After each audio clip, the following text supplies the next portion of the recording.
Take me out of the ballgame, Brian Hatano.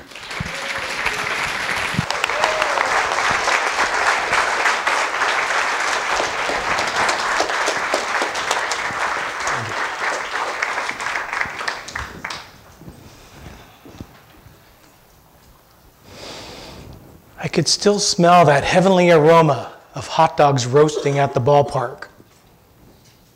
I still have vivid memories of that one summer I played Little League when I was a chubby 8-year-old. I know what you're thinking, it's hard to believe, but yes, I was 8 years old. My position, most times, was third. Third from the end of the bench. I remember staring through that chicken wire fence of the dugout to the field beyond, watching my friends play ball, wondering if I'd ever get into the game. When I did get into the game, it was always to where guys like me go, right field. They figured most balls were not hit to right field. It'd be safe to put me there, but I proved them wrong. I converted the most simple singles into inside the park home runs that year. And I didn't do it the same way every time. Oh no. Sometimes it went over my head. Sometimes it went between my legs. If I was lucky and I had one of those good games, I might have touched it with my glove as it went by.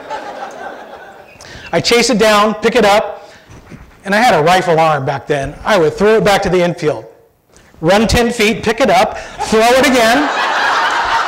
Run 10 more feet, pick it up, throw it.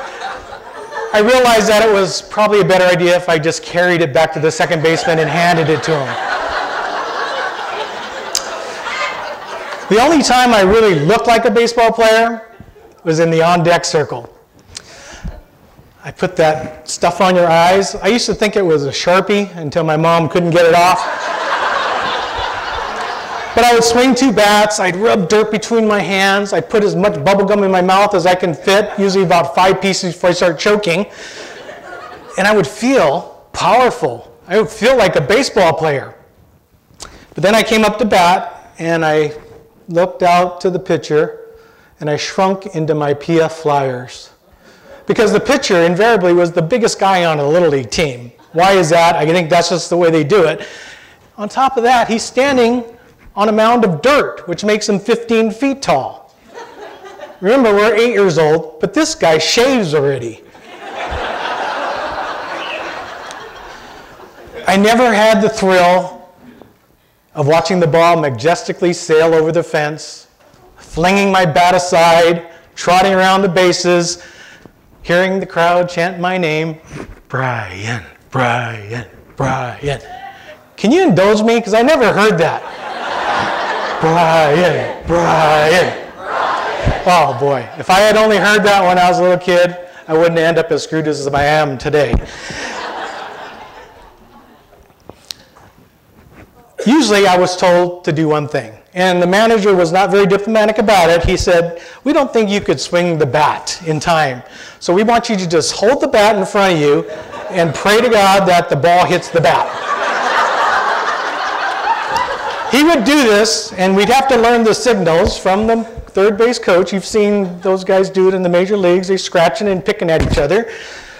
But every time I saw the signals, I swear, the last thing he did was something like this.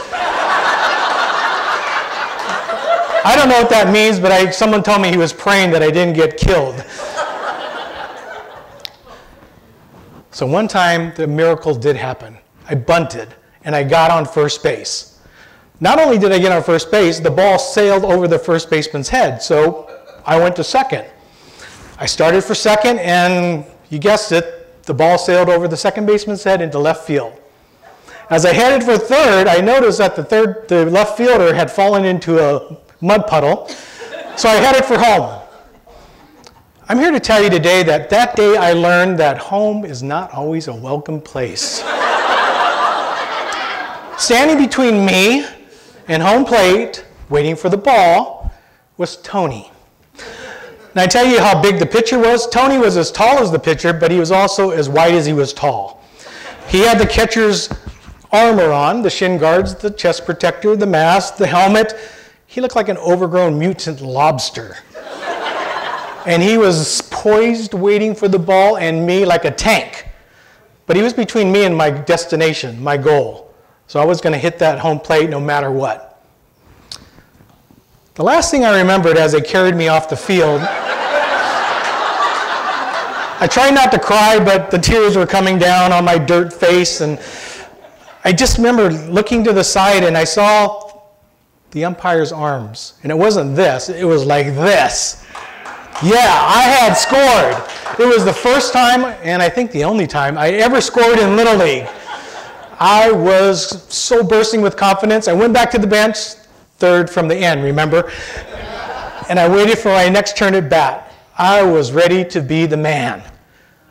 Somehow we rallied, and my turn came up again. The bases were loaded, and I thought, this is what I've been dreaming about so many times in my backyard playing wiffle ball. Bases loaded, I'm at bat, I'm going to hit the winning run. Well, this didn't come to pass. I was waiting because I knew if I got my chance, they'd carry me off the field on their shoulders. The crowd would chant my name. Brian, Brian, Brian. But instead, the manager just touched my shoulder and said, go back to the bench. You're not going to bat. Instead, pinch hitting for me was Mikey, my friend Mikey, who was even more pathetic than me. His position was second from the end of the bench. Mikey was 8 years old, just like me, but he still had training wheels on his bike. Like the pitcher, he was shaving as well, but we suspected he was shaving his legs. So Mikey got up, took my place, and I'd love to tell you that he failed that day. Boy, I would love to tell you that, but he didn't. He got the game-winning hit. They carried him off the field on their shoulders. They chanted his name. Wait. It's...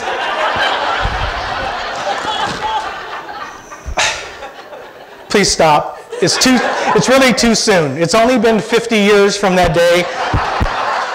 I'm still burning up about that day. Yes, it was 50 years ago. I still have vivid memories of Little League. I could still smell those hot dogs. Mr. Toastmaster.